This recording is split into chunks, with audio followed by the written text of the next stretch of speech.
O deputado Gustavo Gaia fez uma chamada para que as pessoas parem de falar um pouco sobre o debate de São Paulo, Pablo Marçal, Nunes e Boulos, e foque no evento que vai acontecer no dia 7 de setembro.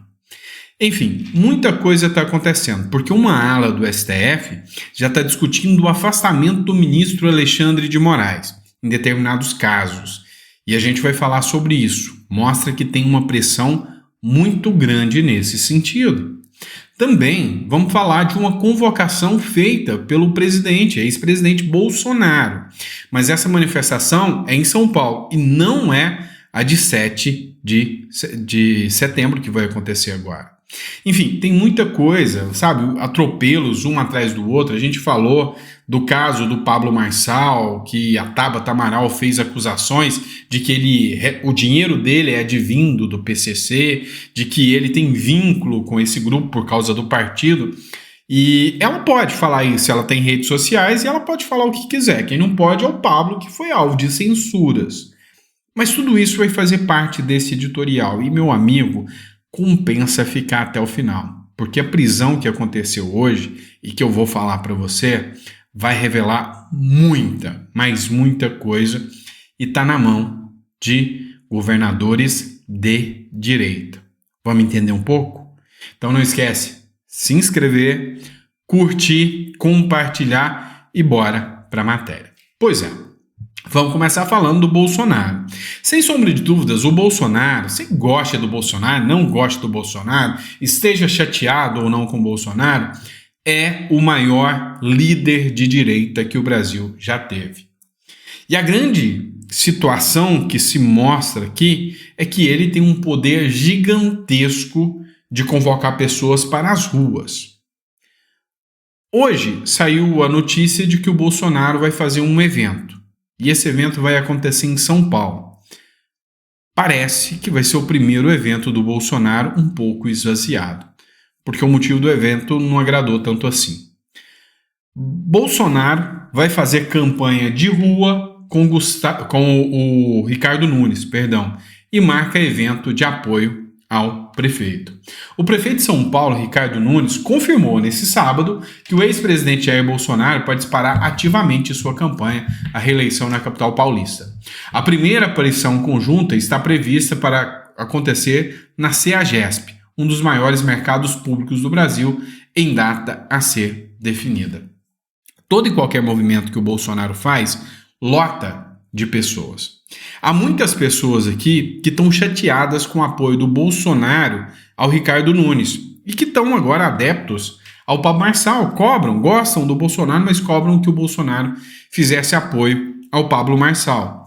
Entretanto, o Bolsonaro agora dobrou a aposta para o lado do Nunes, vai para a rua e fazer campanha direta junto com o Nunes para fortalecer o Nunes. Inclusive, algumas agendas de campanha que eram em outras capitais foram inclusive desmarcadas para fortalecer o Ricardo Nunes. Isso incomodou algumas pessoas. Agora responde aí para mim.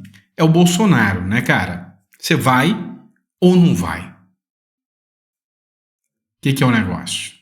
Ir pelo Bolsonaro e ignorar o Nunes, ou apoiar o Nunes, ou achar que não deve ir? Coloca no comentário que eu quero saber. Porque não é o único candidato que está fazendo campanha. Adivinha quem está fazendo até oração e cantando hino? Pois é o Boulos.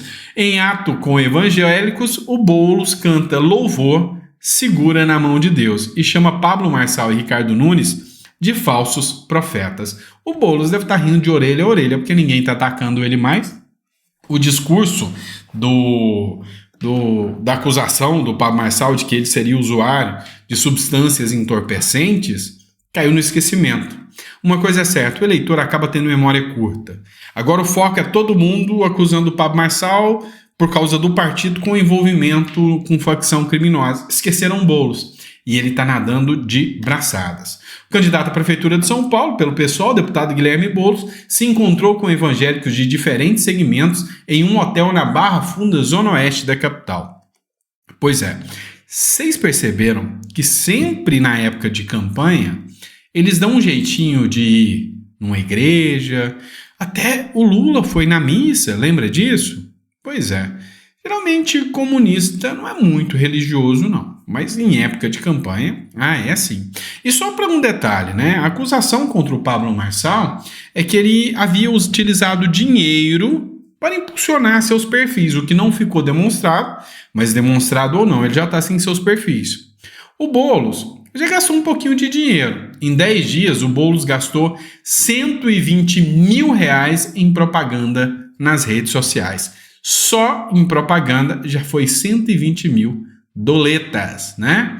Líder de algumas pesquisas de intenção de voto para a Prefeitura de São Paulo, Guilherme Boulos, do PSOL, decidiu investir pesado em propaganda nas redes sociais. Que coisa, não? Em 10 dias de campanha eleitoral, Boulos já gastou pelo menos 120 mil em impulsionamento de conteúdo no Facebook, rede social conhecida por abrigar prioritariamente eleitores mais velhos. O montante foi desembolsado pelo psolista em 3 parcelas, sendo uma de 20 mil no dia 20 de agosto, outras 2 de 80 mil e 20 mil em 23 de agosto.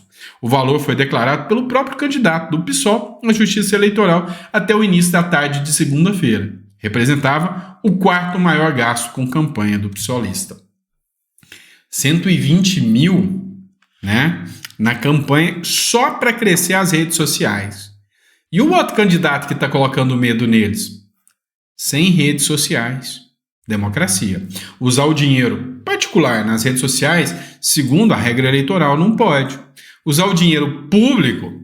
Pode, né? E mesmo que você prove que a pessoa não usou o dinheiro privado, meu irmão, às vezes você pode cair e ficar sem as redes, que é a única coisa que você tem. Nem direito à TV você não tem. Para ver que o sistema favorece quem já está no sistema. E aí o negócio pegou um pouquinho para o Pablo Marçal. Pois é. Matéria do Conexão Política. Agora o negócio caiu na mão do STF. A Carmen Lúcia destrava uma ação que pode derrubar a candidatura do Pablo Marçal. A coisa ficou tensa. A ministra Carmen Lúcia, presidente do Supremo Tribunal Eleitoral, deu andamento a uma ação que pode impactar diretamente o PRTB e possivelmente na candidatura de Pablo Marçal à Prefeitura de São Paulo. O processo, que estava parado há 20 dias, foi movido por Adneia Fidelix, viúva do Levi Fidelix, ex-presidente do PRTB, conhecido também por suas campanhas presidenciais e declarações conservadoras. Adneia acusou o atual presidente do partido, que é o Leonardo Avalanche, esse que está sendo acusado com ligação em crimes, né, pesados com o crime organizado. Ela acusa o partido de desrespeitar um acordo estabelecido em fevereiro deste ano. Segundo ela, o acordo previa que ela assumisse a vice-presidência nacional do partido e outros cargos de liderança, incluindo o comando político dos diretórios de 5 estados, entre eles São Paulo. O que acontece aqui? Se o Avalanche, que é o cara que hoje está na liderança do partido, ele sair, entra um novo líder. E o novo líder pode optar não mais em manter o Pablo Marçal. Olha que bonito. Não é a justiça que vai derrubar o Pablo Marçal, ela dá uma decisão, colocando uma pessoa que pode entrar lá e tirar o Pablo Marçal da disputa. Assim ninguém pode falar em censura, ninguém pode falar que foi o judiciário que tirou o Pablo Marçal. Matéria, eu sempre cito a fonte para vocês, é do Conexão Política. Mas chegou ao ponto de chegar no STF e o STF ter que articular para mexer num processo que pode tirá-lo de lá, né?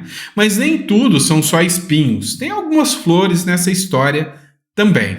Tem um cara que, sabe, se eu fosse do Ceará, bichinho, não pense que eu não escolheria outra pessoa. É esse cara. Candidato de Bolsonaro, André Fernandes, tem a maior popularidade digital entre 11 capitais. O deputado federal, André Fernandes, candidato à Prefeitura de Fortaleza, é o político com maior popularidade digital entre os candidatos de 11 capitais brasileiras, de acordo com o levantamento realizado pela Quaest. Nada me admiraria se ele também tivesse as redes sociais retiradas. Ele é uma das figuras que hoje tem a maior popularidade digital e tá ali, face to face, todo mundo, sabe, quase que empatado. Tem ele, tem um delegado, se eu não me engano, que está concorrendo lá também, tá todo mundo mais ou menos face a face ali e com grandes chances de vitória do André Fernandes. Há quem diga que se for para o segundo turno, ele leva de lavada se ficar no segundo turno entre ele e um candidato da esquerda. Então, ele leva de lavada. Enfim, vamos lá. Agora, mudando de assunto, a Folha de São Paulo partiu para cima com tudo do Supremo Tribunal Federal e já tem uma ala do STF que fala, inclusive, em afastamento do ministro do Supremo, Alexandre de Moraes. Cara, é a Folha de São Paulo com uma matéria dessa. O STF não é a democracia. É um órgão do Poder Judiciário e, assim como o Executivo e o Legislativo, está sujeito ao escrutínio popular e da imprensa. Resumindo, ela falou o seguinte: vocês se acham a própria democracia, vocês se acham deuses. O negócio é que a imprensa e o povo pode questionar vocês? Sim. Vem cá, isso aí não era o que a direita falava desde o início? Pois é, mas agora eles compraram o discurso. Alexandre de Moraes abriu investigação para apurar a revelação das mensagens que mostram ações fora do rito por parte de seu gabinete. Chama atenção o tom conspiratório e falacioso do documento. Ela chamou de falacioso, é isso mesmo que vocês estão vendo. Segundo o ministro, o vazamento das conversas e sua publicação pela Folha são indícios da atuação estruturada de uma possível organização criminosa que atenta contra a democracia. Ou seja, o vazamento é uma organização criminosa que está tentando contra a democracia. E ela conclui: quando o vazamento se refere ao Executivo e ao Legislativo, como os que levaram ao impeachment do Collor e ao escândalo do Mensalão, não são ataques à democracia, porque devem, assim, ser tratados em relação ao Judiciário.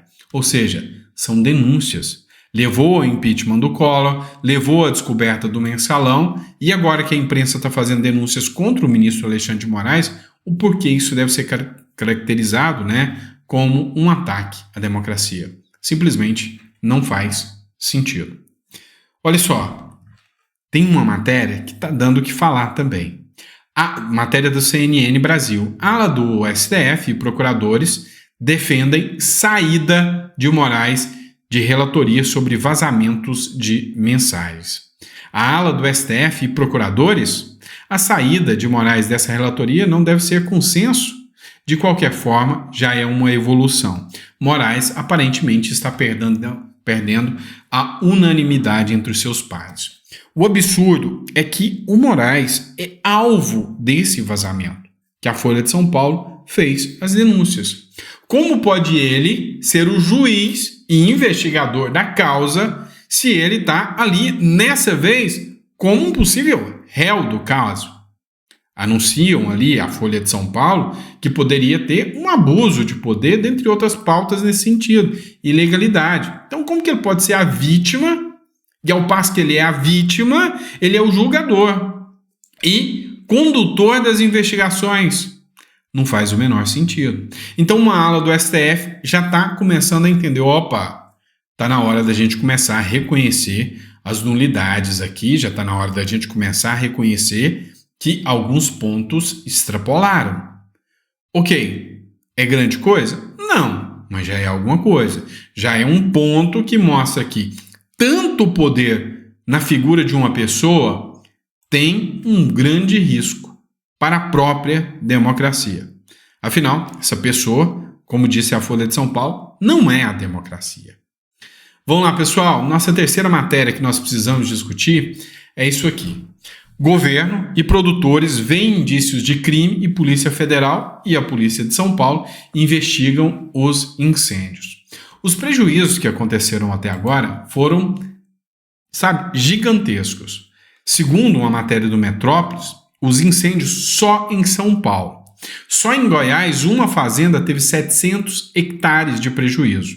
Só no estado de São Paulo, o agro vai sofrer um prejuízo de 1 bilhão, não é um M de Maria, é B de bola, bilhão de reais. Ou seja, é um verdadeiro grupo terrorista agindo contra o agro.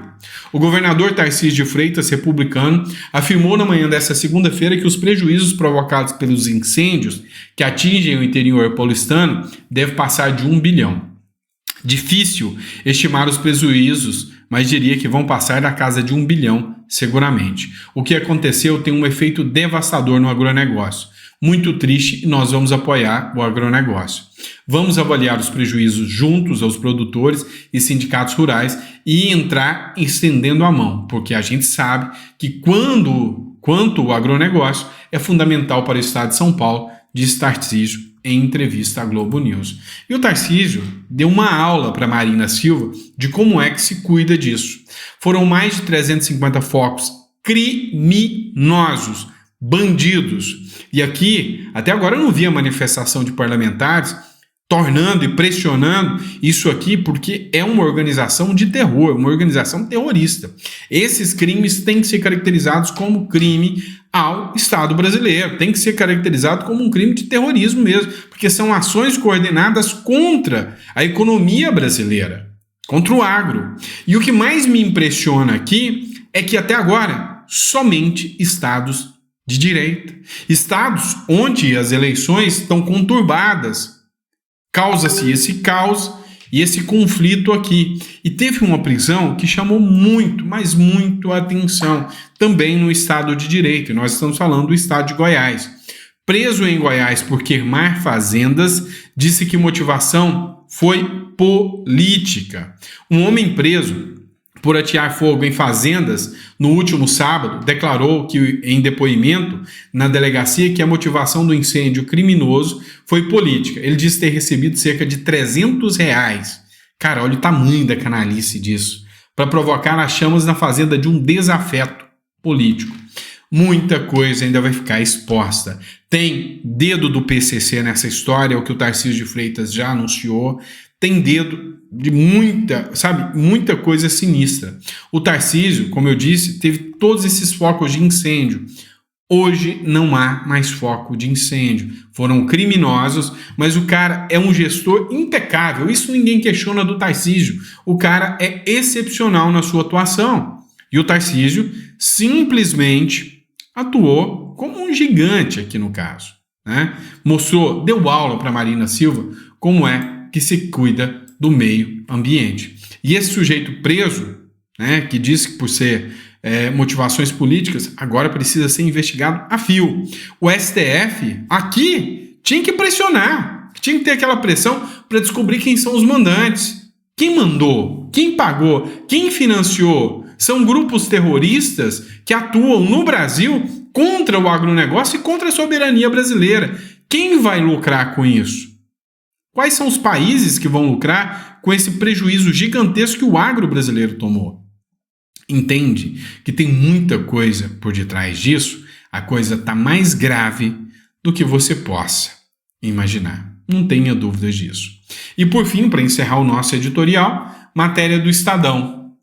Com impressionante tranquilidade, os petistas avisam que não terão a menor consideração pelo equilíbrio das contas públicas se isso constranger as suas políticas demagógicas. As máscaras estão caindo. Simples assim. Gleisi Hoffmann declarou ao Estadão que, entre mexer na vinculação do salário mínimo e mudar o arcabouço, tem que mudar o arcabouço. Pois é, simples assim. É claro que, ao contrário do pensamento mágico lulopetista, não é simples assim. Nós estamos numa espiral gigantesca que vai colocar o Brasil em uma situação deplorável e decadente que vai levar literalmente, anos para a gente recuperar depois da tragédia econômica que nós estamos vivendo com os rombos nas contas públicas. A última matéria que eu vi agora já estava na casa dos 59 bilhões de déficit, tá? Só esse ano. Então, assim, é muita coisa. É muita coisa. Então, não sei como o Brasil vai se recuperar, né, numa situação tão grave quanto essa, né? E, por fim, teve um caso que chamou muita atenção. O Geraldo Alckmin, ele participou, né, de um evento, e nesse evento parece que o pessoal não estava assim tão feliz com a participação do Geraldo Alckmin, né? Quem fez a publicação foi o Ricardo Arruda. Eu vou colocar aqui para vocês, eu vou colocar na tela, né? E ele recebeu aqui durante o evento alguns, vamos dizer assim, elogios não tão delicados. Eu vou colocar aqui na tela para vocês.